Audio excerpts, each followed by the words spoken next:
पाकिस्तान और इंडिया के बीच ये जो कशीदगी और एक तनाव का माहौल पैदा हुआ, ये जाहिर बात है मोदी सरकार का जो जंगी जुनून है वो उसके सर सवार है। इसकी आड़ में बहुत सारे लोगों का, बल्कि खुद इंडियन अवाम का ये कहना है कि मोदी सरकार इस जंगी माहौल को इससे फ़ायदा उठा के अपनी जो इलेक्शन कैंपेन है वो चला रहा है। उसमें वो जाहिर बात है वहाँ पे जो बहुत बड़ा वोट है वो इसी बुनियाद पे मिलता है जहाँ वहाँ की सियासी पार्टियों को पाकिस्तान दुश्मनी के यानी बुनियाद पे पाकिस्तान मुखालिफ कैंपेन जो चलाएगा उसी को वोट मिलेगा।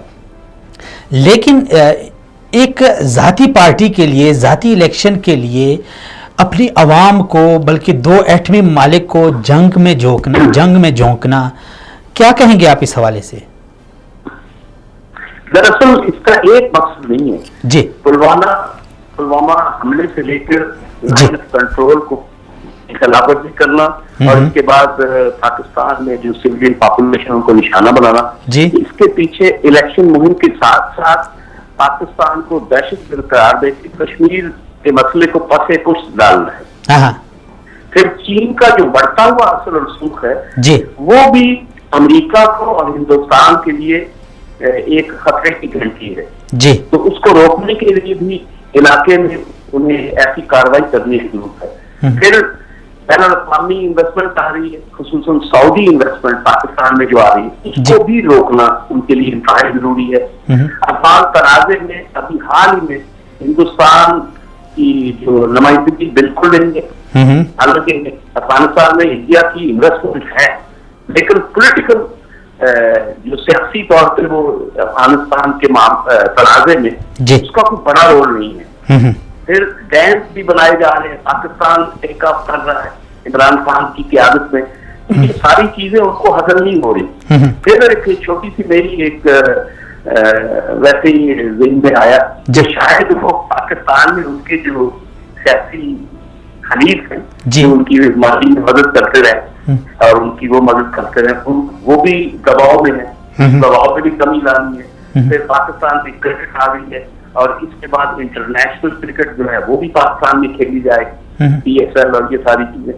तो ये बड़े उनके जो है ना बहुत ज्यादा मुफादात वाबस्ता है और उनके टारगेट्स बहुत ज्यादा है। इंजीनियर साहब, ये तो बहुत बड़े घनौने जो मकासद हैं उन इंडिया के जो आपने गिनवाए हैं, लेकिन अभी तक हम देख रहे हैं इंडिया की जितनी भी प्लानिंग है, जितना भी उसका वावेला है, जितना भी उसका प्रोपेगेंडा है, वो उसके खिलाफ जा रहा है। तो क्या समझते हैं अपने इन घनौने मकासद में इंडिया कामयाब हो जाएगा?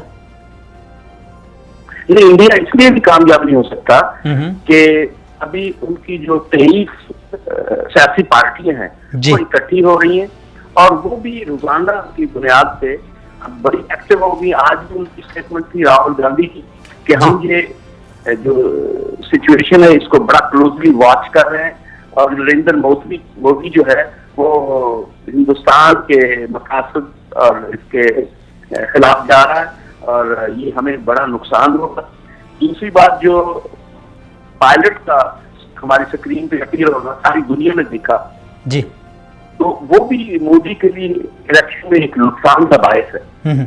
अभी आज उनके जो संजीदा हल्के हैं उन्होंने नरेंद्र मोदी पर बहुत तनकीद की है कि ये खित्ते को जंग में झोंक रहा है अपने जाती मफादात के लिए। तो ये मुझे तो पूरी उम्मीद है कि बीजेपी इस दफा हार जाए, बहुत उम्मीद है। चले जी, सारा इलेक्शन स्ट्रेंथ उनका फेल हो जाएगा।